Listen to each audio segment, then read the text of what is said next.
Mind mapping ही एक concept आहे.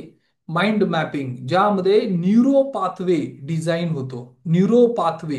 Neuro पाथवेचा अर्थ काय होतो? की एकच गोष्ट आपण सतत सतत, म्हणजे फॉर एक्झाम्पल इथून एखादा थॉट आला आणि हा न्यूरो पाथवे. हा न्यूरो पाथवे ज्या वेळेस आपण डिझाईन करतो त्याला सक्सेसचा न्यूरो पाथवे म्हणा, किंवा हेल्थचा न्यूरो पाथवे म्हणा, रिलेशनशिपचा न्यूरो पाथवे, म्हणजे एक रस्ता, एक मार्ग प्रशस्त केलेला आहे. करिअरचा न्यूरो पाथवे, धनसंपत्तीचा न्यूरो पाथवे. कारण हा पाथवे असणं फार आवश्यक आहे. Neuro pathway, right. आणि हे न्यूरॉन्स डेव्हलप करत राहतात. जर तुम्ही ऑफिसला एकाच रस्त्याने दररोज जात असाल आणि दररोज त्याच रस्त्याने येत असाल, तर असं पाहिलं गेले अभ्यासाद्वारे की त्या व्यक्तीच्या ब्रेनमध्ये नवीन डेव्हलपमेंट होत नाही.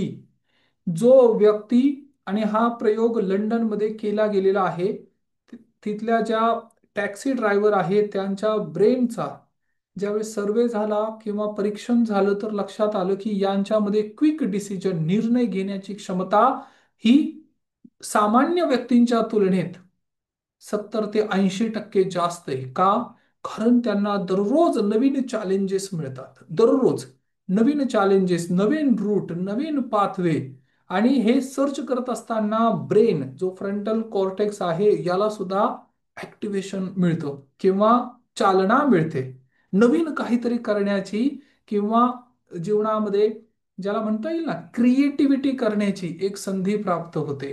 अदरवाईज तुम्ही जर स्वतःचा किंवा एखादा व्यक्ती, कामगार, कारागीर, घरातील ज्याला म्हणता येईल ना गृहिणी, यांचं रुटीन जर पाहिलं तर यांचं रुटीन तेच आहे.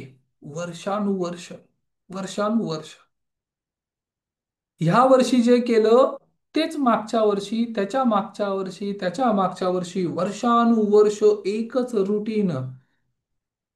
ज्याला म्हणतात ना की अंगवळणी पडलेल्या काही गोष्टी आहेत ह्या. अंगवळणी, तेच तेच तेच तेच पुन्हा पुन्हा. मग सांगा याच्यामध्ये नवीन क्रिएटिव्हिटी येणार कुठून? शरीराला स्वतःला इम्प्रूव्ह करण्यासाठी जी साधनं पाहिजे, सामग्री पाहिजे, यालाच काय म्हणायचं? तीन गोष्टी NLP मध्ये आहेत. एक अनरिझॉल्व्ड इश्यू, आणि एक रिझॉल्व इश्यू. रिझॉल्व आणि अनरिझॉल्व याचा अर्थ असा होतो की काही गोष्टी अंतर्मनामध्ये सतत चालू असतात. का चालू असतात? का चालू असतात माहितीये? कारण अनफिनिश्ड अजेंडा आहे, तो काहीतरी अंतर्मनामध्ये घेतलेला आहे, अंतर्मनामध्ये. आणि ते कम्युनिकेशन कुणाला तरी कन्व्हिन्स करायचा प्रयत्न करत आहोत आपण, आणि तो व्यक्ती समोर नाहीये. आणि अंतर्मनामध्ये ही जी कम्युनिकेशन किंवा हे जे डायलॉग्स आहेत हे अनफिनिश्ड आहेत, अनरिझॉल्व इश्यू आहेत. हा इश्यू रिझॉल्व झालेला नाही, आणि तो अंतर्मनाने तसाच साईडला ठेवलेला आहे, kept aside. Emotion buried alive never died. जे इमोशन, याचा अर्थ होतो जे भाव किंवा ज्या फिलिंग्स तुम्ही फक्त सप्रेस करून ठेवलेल्या आहेत. का? की आता याच्यावर मला चर्चा करायची नाही म्हणून, राईट. परंतु ते जे इमोशन तुम्ही बरीड केलेले आहेत, पुरलेले आहेत, ते पुन्हा पुन्हा उफाळून येतील. का? कारण त्यांचं अंत झालेला नाहीये, अनफिनिश्ड, अनरिझॉल्व्ड, राईट. आणि अनरिसोर्सफुल, रिसोर्स असून सुद्धा जर रिसोर्स वापरता येत नसतील, तर याचा अर्थ काय होतो? रिसोर्स असून सुद्धा जर वापरता येत नाही, तर याला म्हणायचं अनरिसोर्सफुल. अनरिसोर्सफुल अजेंडा म्हणजे अंतर्मनामध्ये अद्भुत शक्ती असून सुद्धा जोपर्यंत एक मार्गदर्शक, ट्रेनर, कोच, शिक्षक प्राप्त होत नाही, तोपर्यंत आपल्याला कळत नाही की आपल्या आतमध्ये असीमित क्षमता आहेत.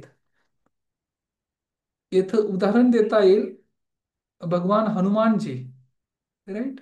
महाबलवान हनुमानजी. परंतु त्यांच्या शक्ती उजागर आणि जागृत कोणामुळे झाल्या? जांबुवंतजी. ज्या वेळेस समुद्र पार करायचा होता, त्यावेळेस सगळ्यांची चर्चा झाली की एवढा समुद्र, 100 योजन समुद्र लांब कर कौन जाएगा, किसके पास इतनी क्षमता आहे. काही व्यक्ती, काही वानर, त्यांनी काय सांगितलं की मी 15 योजन जाऊ शकतो, 20 योजन जाऊ शकतो, मी जाऊ तर शकतो, परत येईल का नाही माहिती नाही. परंतु ते म्हणाले ह्या सगळ्यांमध्ये एक आहे, महाबलवान महापराक्रमी हनुमानजी. आणि ते बसले होते पाठीमागे. त्यांच्या शक्तीचं ज्ञान त्यांना त्या वेळेपर्यंत नव्हतं, परंतु ज्या वेळेस त्यांनी त्यांचं गुणगान केलं, ॲप्रिसिएशन केलं आणि त्यांना सांगितलं की तुमच्या आत एवढी क्षमता आहे की तुम्ही 1000 योजन जाल पण आणि परत याल पण, एवढी क्षमता, असीमित क्षमता तुमच्यामध्ये आहे. महाबलवान नमो नमः, भौजलयान नमो नमः, रुद्रावतार नमो नमः, जय हनुमान नमो नमः. आणि ज्या वेळेस ही क्षमता त्यांना कळाली, म्हणजे असीमित, याला म्हणायचं रिसोर्स. रिसोर्स आपल्या प्रत्येकाकडे आहेत. कळालं? आज आपण एक छोटस मेडिटेशन करूया. ह्या मेडिटेशनला म्हणतात माइंडफुलनेस मेडिटेशन. जे माइंड मॅपिंग आता आपण पाहिलं ना, की अंतर्मनामध्ये काही अनरिझॉल्व इश्यू आहेत, अनरिझॉल्व, अनफिनिश्ड, त्या अजेंडाला पुन्हा पुन्हा पुन्हा, म्हणजे जोपर्यंत त्याच्यावर रिझॉल्व होत नाही, तो इश्यू संपत नाही, तोपर्यंत अंतर्मन त्याच्यावरच चर्चा करत राहतं. आज नाही तर उद्या, कदाचित 5 वर्षाने, कदाचित 10 वर्षाने, ज्या क्षणी ती आठवण येईल त्या क्षणी तुम्हाला असं फील होईल, असं रिअलाइज होईल, हे तर कालच घडलेलं आहे. अशा काही घटना प्रत्येक व्यक्तीच्या जीवनामध्ये असतात. यालाच ट्रॉमा पण म्हणतात. ट्रॉमा म्हणजे काही हादसे, काही प्रसंग. आपण म्हणतो ना, मेरे साथ ये हादसा हुआ है, हादसा हुआ था. यालाच म्हणायचं अँक्साइटी मोड. ज्या वेळेस तो जागृत होत जातो, राईट. आणि याच्यातून बाहेर पडण्याचा सगळ्यात सोपा मार्ग, उपाय काय आहे? Mindfulness meditation, right. Mind set on mastery. आपल्या स्वतःचा माइंडसेट ऑन करणं गरजेचं आहे.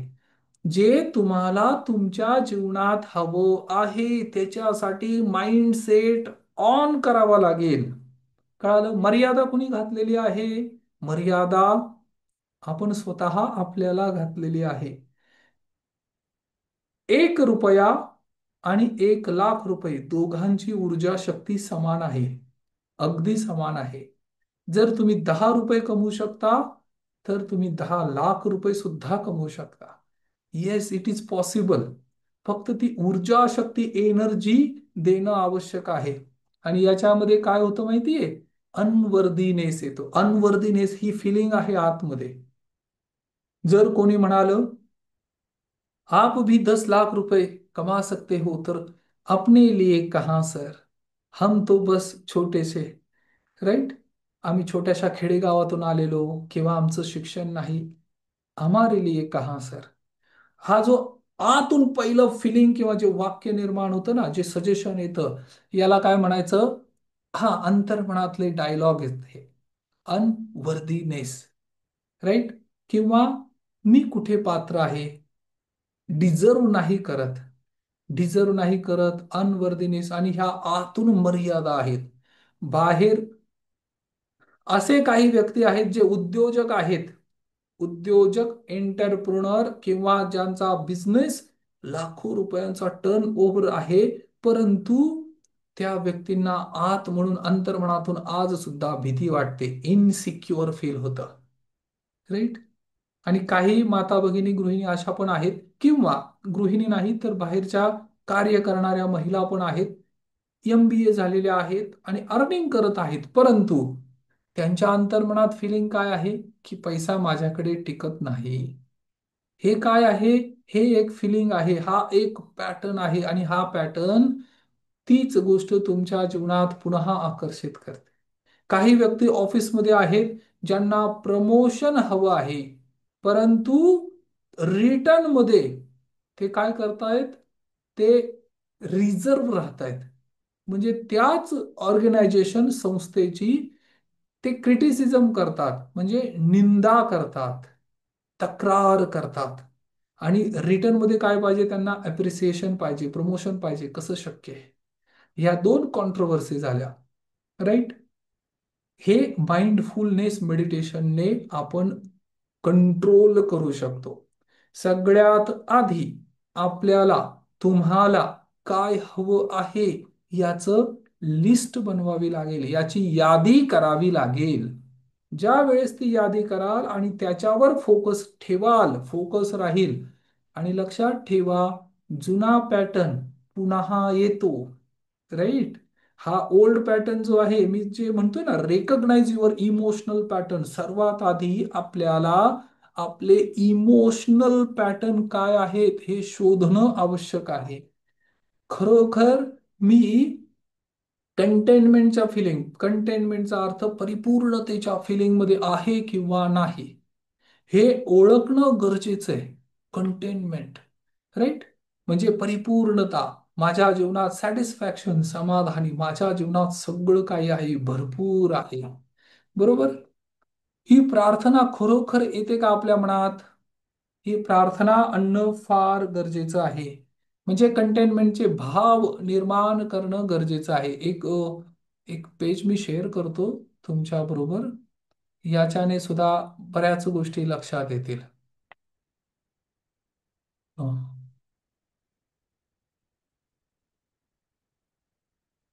आणि हे खूप छान आहे, मी शेअर पण करेन.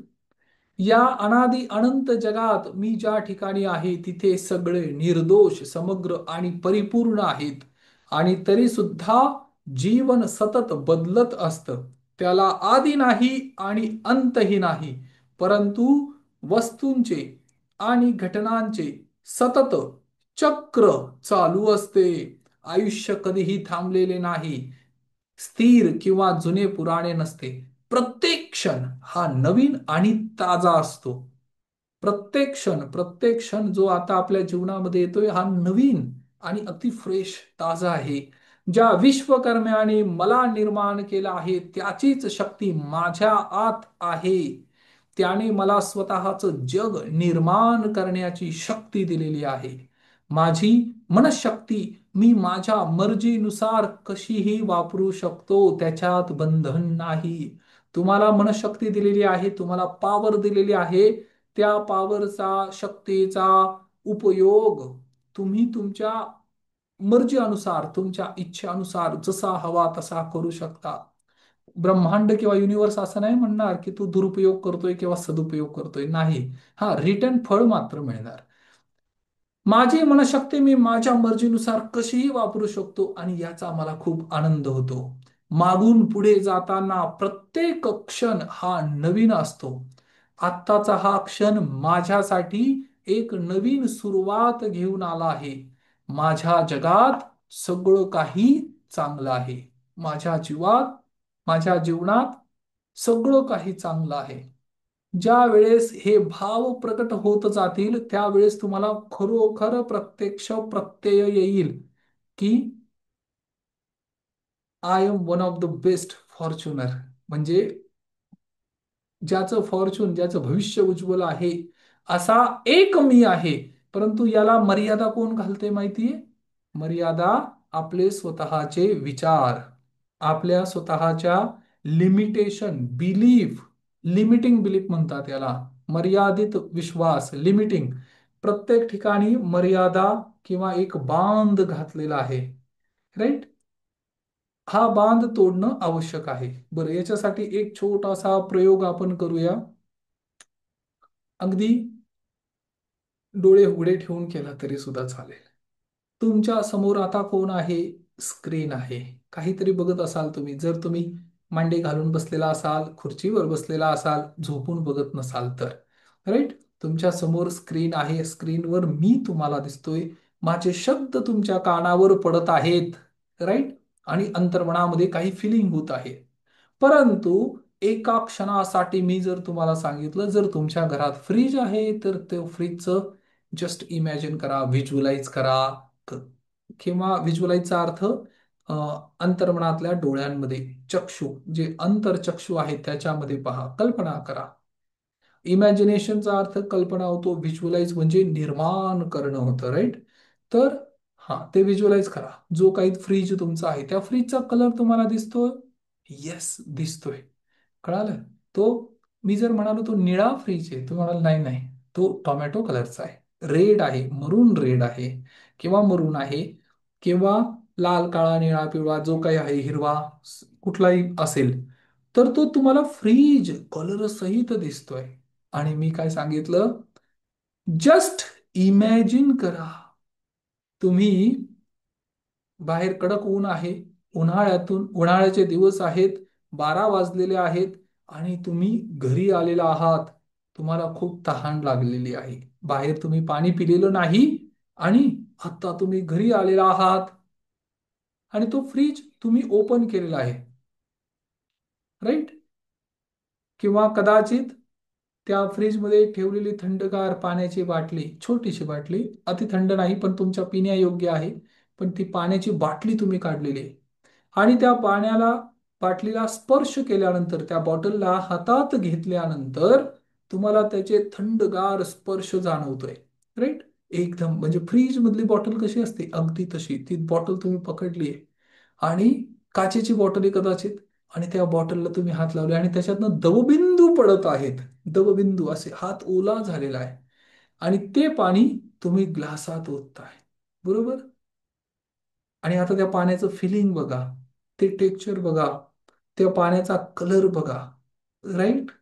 हा, तेवढ्यात तुमची दृष्टी तिथे बाजूलाच एक हिरवागार लिंबू आहे, लिंबू कलर, अगदी कच्चा नाही, परंतु हिरवागार, हा जो कलर आहे माझा असा, राईट? असा कलर, लेमन कलर, लेमन लिंबू तिथं आहे, आणि तो लिंबू तुम्ही उचलाय, चांगला रसरशीत लिंबू आहे, राईट? आता त्या लिंबूचे, तिथे चाकू होता, फ्रीज बंद केलेला आहे, तुम्ही तो लिंबू घेतला, त्याच्या 4 फोडी केलेल्या आहेत, 4, आणि तो लिंबू घेतला, आणि आता दातांवर ठेवलेला आहे, राईट? दातांवर ठेवलाय, आणि त्याला प्रेस केलं. हम्म. आणि आता ह्या क्षणी ते लिंबू, त्याच्यातला रस बाहेर पडलाय, आणि तो सौर फिलिंग आहे, सौर म्हणजे आंबट फिलिंग आहे, ते बघा, ते लिंबूची फिलिंग सगळ्या रसनेंद्रियांना ती फिलिंग टच होतीये, आणि एक फील येते इथं गळ्यामध्ये. वाह, किती छान. आणि तुम्ही ते गिळलेलं आहे, आणि त्यानंतर एक पाण्याचा घोट पिला, राईट? आता तुम्हाला असं वाटलं की अजून एक लिंबू ट्राय करावा. आल्दो हे फळ नाही तरी लहान मुलं कधी कधी आनंदाने खातात, मोठे व्यक्ती पण खातात, दुसरी फोड घेतलेली आहे तुम्ही, आणि ती सुद्धा जिभेवर ठेवली आहे, राईट? आणि आता इकडच्या गालात असे ते फिरवतायत, आणि ओढतायत, असा रस काढतायत, आणि पुन्हा एकदा दाताखाली ठेवून चावतायत, राईट? पूर्ण म्हणजे जी रसनेंद्रिय जे आहे त्याच्यामध्ये तो स्त्राव पूर्ण पाझरलेला, आणि ते फिलिंग येत आहे, राईट? ओके. आता yes, come out of this visualization, आणि खरोखर सांगा, जिभेमध्ये ते रसनेंद्रिय यांच्यावर तो स्वाद आला का? राईट? हा, टाईप करून सांगू शकता येस किंवा नो, वाय किंवा यन एवढंच लिहा. वाय म्हणजे येस, आला का तो स्वाद? येस, तो स्वाद येतो. आता हे कशाचं प्रतीक आहे? बऱ्याच वेळा काही व्यक्ती म्हणतात की माझ्या जीवनात काही नाही, व्हिज्युअलायझेशन वगैरे काय, अरे होतं, प्रत्येक क्षणाला, प्रत्येक क्षण हा नवीन आहे, प्रत्येक क्षणाला ह्या गोष्टी घडतायत, व्हिज्युअलायझेशन काम करतं. आता तुमच्या समोर जर मी उपस्थित आहे, मी जर तुमच्या समोर आहे, राईट? तर तुम्ही जो फ्रीज पाहिला, जो लिंबू पाहिला, जे पाणी पाहिलं, पाण्याचा कलर पाहिला, जो स्वाद पाहिला, हा कुठे आहे? तुमच्या डोळ्यांसमोर तर मी आहे, बरोबर, मी आहे, माझे शब्द कानावर पडतायत, मग ते पाणी ओतताना तो पाण्याचा आवाज कस काय आला? त्या ग्लासमध्ये पाणी ओतत होता तुम्ही, आणि विचार करा, जस्ट इमॅजिन करा, ते पाण्याचा कसा आवाज येतो, राईट?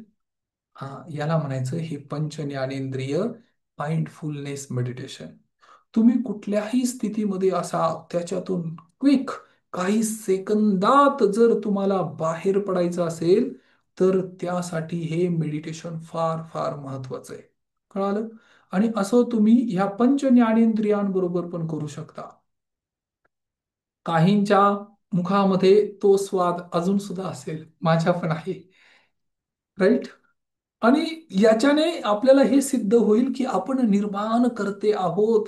ज्या निर्मात्याने आपल्याला निर्माण केलेलं आहे त्याने त्याचीच शक्ती आपल्या आतमध्ये दिलेली आहे. तीच शक्ती आपल्या, आणि आपण ती आपल्या मर्जीनुसार वापरू शकतो. प्रश्न हा आहे की ती तुम्ही कशासाठी वापरत आहात? निर्माण करण्यासाठी वापरत आहात, म्हणजे सृजन करण्यासाठी वापरत आहात, का विध्वंस करण्यासाठी वापरत आहात? आज मनुष्याने अणुबॉम्ब निर्मिती केली आहे. हा, सांगा आता याचे काय काय फायदे आहेत.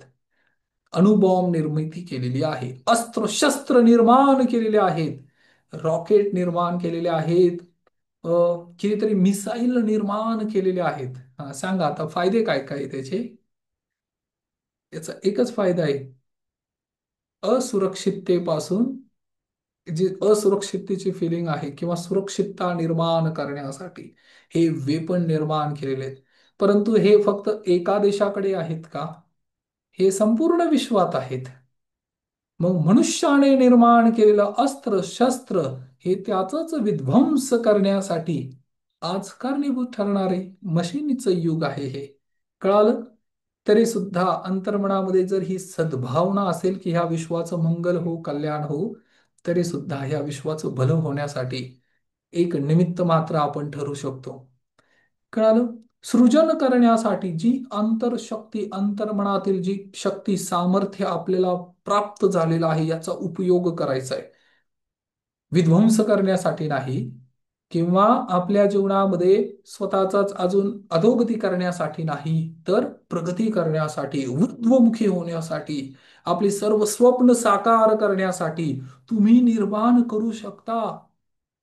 जस्ट इमॅजिन करा. आणि करोडो लोकांनी हे केलेलं आहे. तुम्ही पहिले व्यक्ती नाहीयेत जे लॉ ऑफ अट्रॅक्शन, आकर्षणाच्या सिद्धांतानुसार कार्य करणार आहात.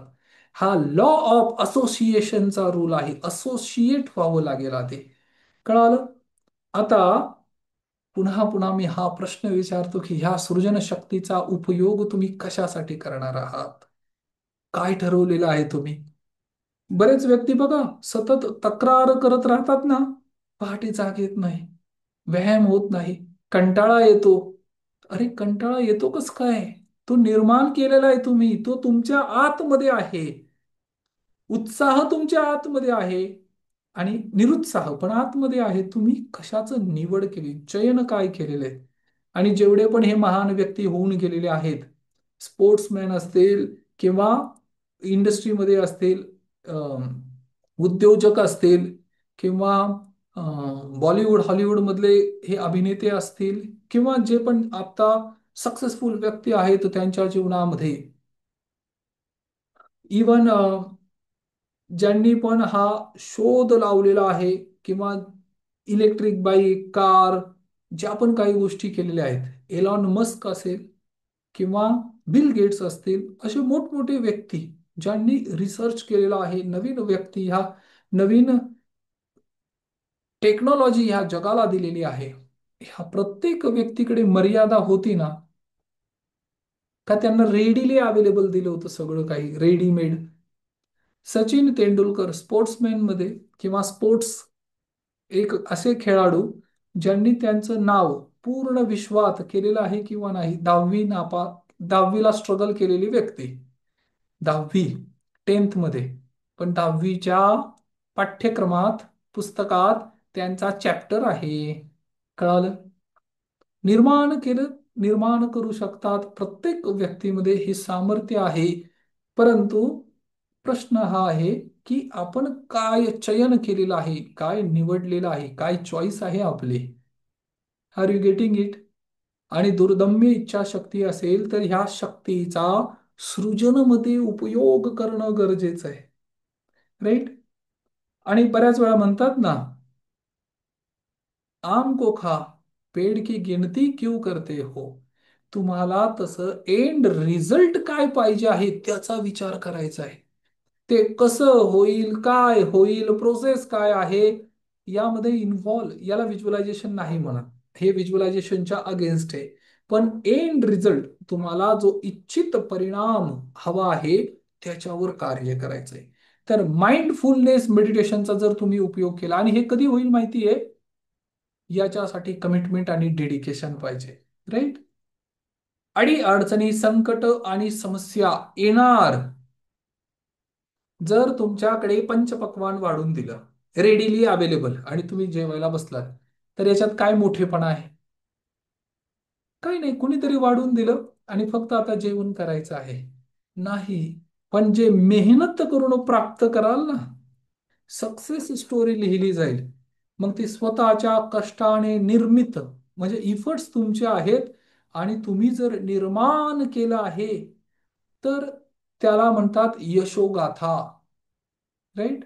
ज्या व्यक्तीच्या घरामध्ये बॅकग्राऊंड राजकारण आहे, पॉलिटिक्स आहेत, किंवा ज्याला म्हणतो ना राजघराणं आहे, आणि तिथला व्यक्ती मोठ्या पदावर गेला, पंतप्रधान झाला, कुणाला काय त्याचं मोठं काय अप्रूप वाटेल?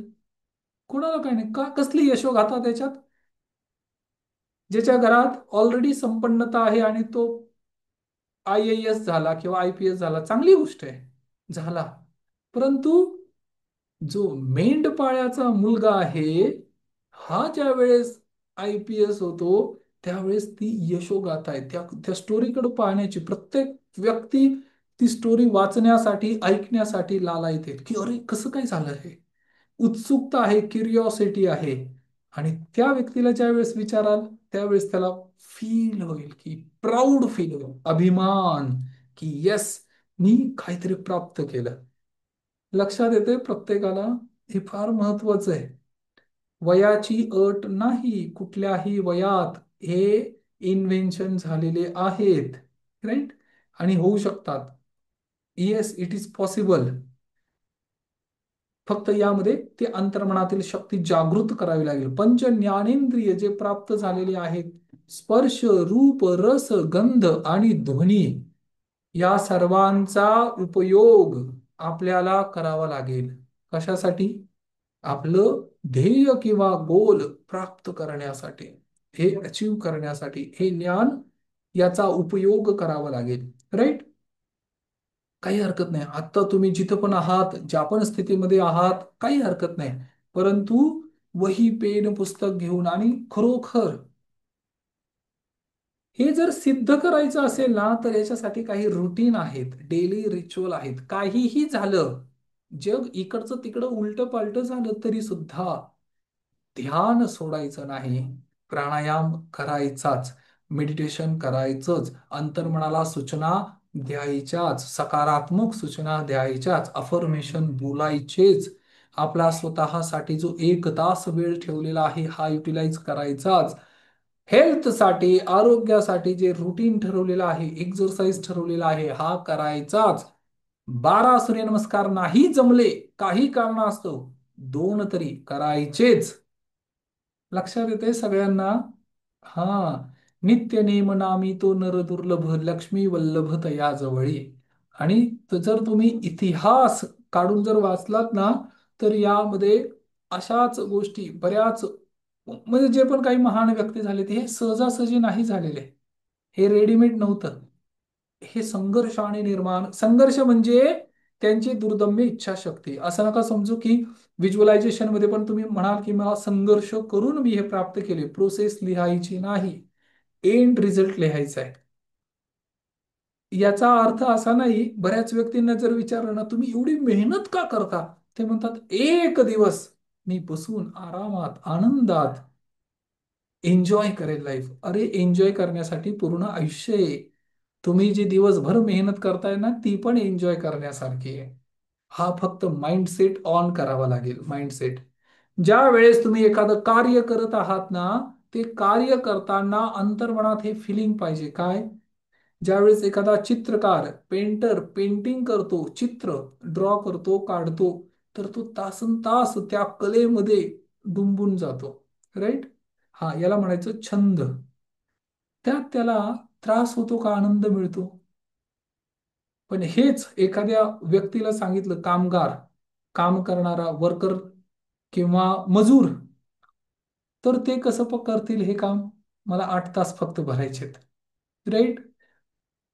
काम दोघांनाही करावं लागेल, परंतु पाहण्याचा दृष्टिकोन जो आहे ना, हा माइंडसेट हा जीवनात आनंद ठरवतो. कळालं? पदोपदी क्षणोक्षणी अडीअडचणी संकट समस्या येतात, नकारात्मक विचार येतात, नको त्या गोष्टी आठवतात, परंतु त्यामध्ये अडकायचं नाही. त्यातून प्रगती करायची. कळालं? आणि पुन्हा पुन्हा स्वतःला रिमाइंड करायचं, स्वतःला स्वयंसूचना द्यायच्या. कळालं? आता माइंडफुलनेस मेडिटेशन आता आपण करूया. डोळे उघडे ठेवून करू शकता, किंवा जर वाटलं तर डोळे बंद करून करू शकता. परंतु इमिजिएटली म्हणजे दिवसातून 2 ते 3 वेळा हे करायचंय, आणि याच्यासाठी जास्त विशेष नाही लागत. याच्यासाठी 10 ते 15 सेकंद लागतात. 10 ते 15 सेकंद. बरं, 1 मिनिट लागेल जास्तीत जास्त. तर काय करायचं यामध्ये? सगळ्यात आधी आता आपण दृष्टीने पाहत आहोत ना. हा. तर ह्या 5 वस्तू ज्या आपल्या आजूबाजूला आहेत त्यांना स्पर्श करायचा आहे. उदाहरणार्थ, माझ्यासमोर लॅपटॉप आहे, तर मी त्या लॅपटॉपला पाहिलं. राईट? आणि मी त्याला फील पण केलं, स्पर्श केलेला आहे. राईट? आता मी ही वस्तू पाहिली, लॅपटॉप पाहिला, किंवा कॅमेरा पाहिला, पुस्तक पाहिलं, पेन पाहिला. हा, जस्ट मी पाहतोय आता माझ्या आजूबाजूला जे काय आहे. तसं तुमच्या आजूबाजूला सुद्धा ज्या 5 वस्तू आहेत, काही व्यक्ती त्यांना फक्त पाहायचंय, दृष्टीने पाहायचंय आता. राईट? काही फ्रेम असतील, काही लाईट असतील, काही कपाट असतील, काही पडदे असतील, वगैरे वगैरे. वॉल असेल, कबोर्ड असेल. राईट? शर्ट असेल, हे बघा. पाहायचंय, आधी पाहायचंय. 5 वस्तू पाहिल्या तुम्ही? हा. काय काय पाहिलं?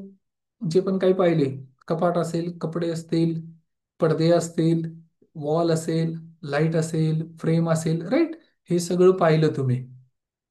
हा.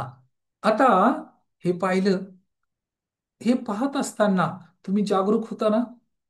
बेशुद्ध होता का? नाही, अवेअरनेस होते, जागृत होतात. राईट? होश की अवस्था में थे आप. आणि ज्या वेळेस हे आपण सगळं पाहिलं, हेच माइंडफुलनेस मेडिटेशनचा पहिला पार्ट आहे. राईट?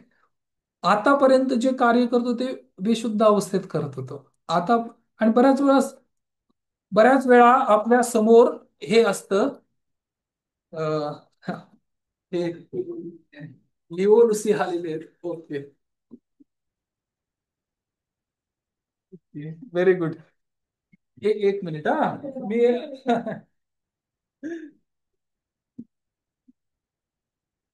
माझा आवाज ऐकला की लिओ आणि लुसी हे 2 जर्मन शेपर्ड आहेत. ते माझ्याकडे पळत येतात. खाली लॉक कदाचित ओपन केलं असेल कोणीतरी. हा. राईट? हा. तर ही माइंडफुलनेसची पहिली अवस्था आहे, पहिली. राईट? ज्यामध्ये आपल्याला निर्विचार अवस्था प्राप्त होऊ शकते. आतापर्यंत आपण काय करत होतो, की बेशुद्ध अवस्थेत फक्त कार्य करत होतो, पण आता विथ अवेअरनेस, जागरूकतेने ह्या सगळ्या गोष्टी करायच्या आहेत. राईट? पहिली गोष्ट. आता आजूबाजूला जे पण काय असेल, तुम्ही ताट जरी उचलत असाल, ग्लास जरी उचलत असाल, तर तो ग्लास घेताना सुद्धा अवेअरनेस, दृष्टीने त्याच्याकडे पाहायचंय. बरोबर?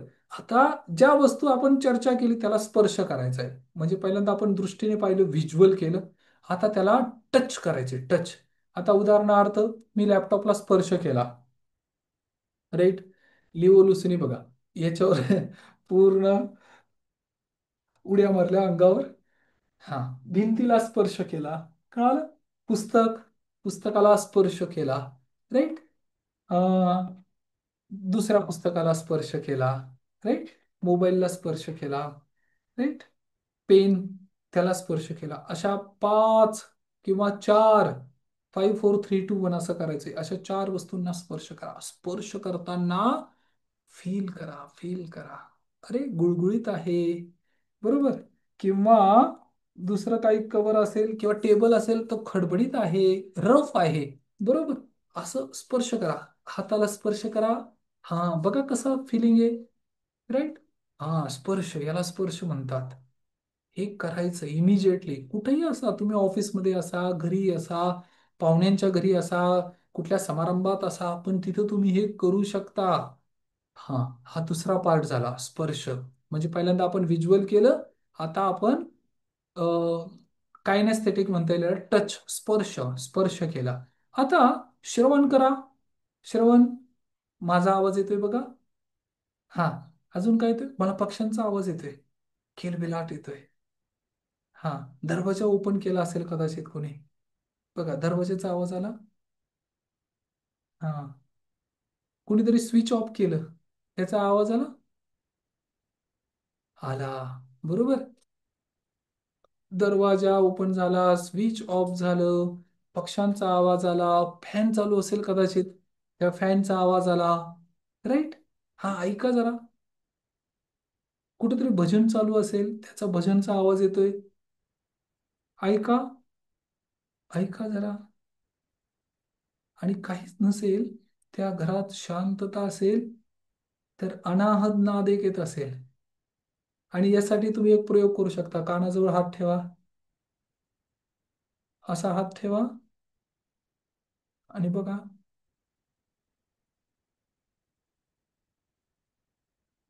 आवाज येत असेल. कळालं? एक आवाज येतोय. आणि जर हा प्रयोग अजून करायचा असेल तर तांब्या असतो ना, तांब्या, मोठं भांड, ते कानाजवळ ठेवा. आणि तुम्हाला एक निर्वाण सारखा आवाज येईल. म्हणजे अनाहतचा अर्थ, आहत म्हणजे असा आवाज, अनाहत म्हणजे काहीच, दोन वस्तू एकमेकांवर न आदळ आपट होता त्याच्यातून ध्वनी निर्माण होतो, त्याला म्हणायचं अनाहद. राईट. ही पण फार महत्वाचं. असे तीन आवाज तरी ऐकण्याचा प्रयत्न करा. कदाचित कुत्रा भुंकत असेल, कदाचित रस्त्यावरून गाडी गेली असेल. आठवा, ऐका. आठवा नाही, ऐका आत्ता. क्रिएटिव्हिटी नाही करायची, जे सद्यस्थितीला आहे. तर तीन, तीन आवाज आपण ऐकले. आता सुगंध घ्या. आणि खरोखर हे दररोज करण्याचा विषय आहे. दररोज, दररोज, एव्हरी डे. जर तुम्ही ध्यानाला बसत जरी असाल ना, त्याच्या आधी 1 मिनिट हे करा. व्हिज्युअलायझेशन करत असाल, त्याच्या आधी 1 मिनिट हे करा. कारण विथ अवेअरनेस हे सगळं जागृत होईल. राईट. आता स्मेल बघा बरं, ह्या घरात सुगंध कसा आहे? कसा सुगंध येतोय? गुलाबाचा सुगंध येतोय, अगरबत्ती लावलेली आहे, मातीचा सुगंध आहे, किंवा स्किन, आपल्या स्वतःच्या त्वचेला एक सुगंध आहे. हा, सुगंध घ्या. दोन सुगंध तरी घ्यायला पाहिजे कमीत कमी. राईट. हा, त्याच्यानंतरची एक गोष्ट आहे.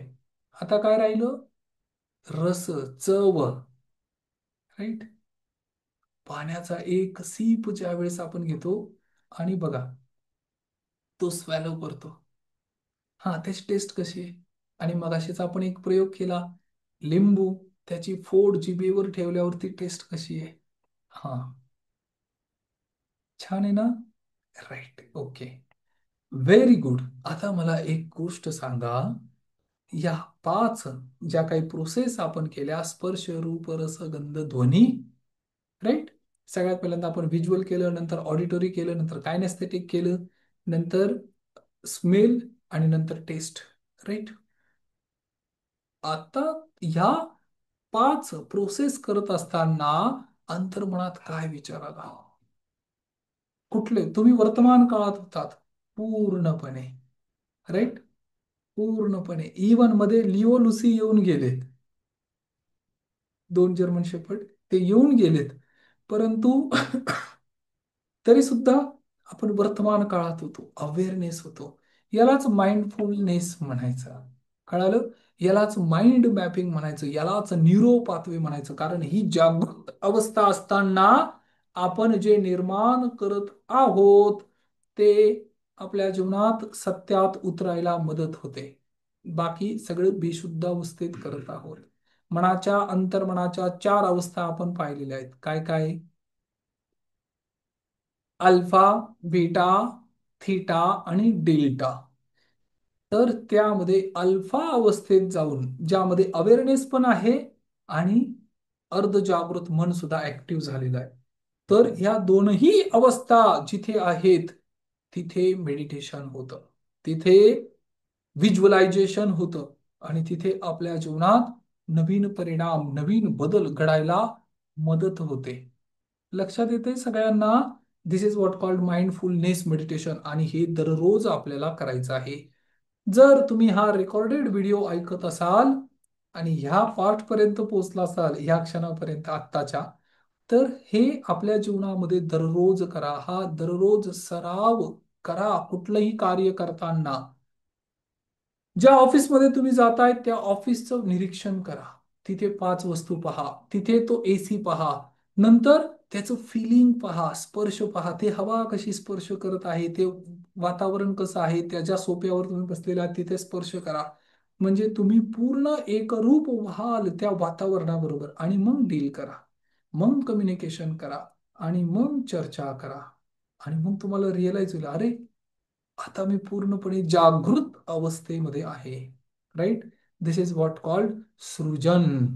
सृजन, सृजन म्हणजे निर्माण करण्याची शक्ती आणि सामर्थ्य.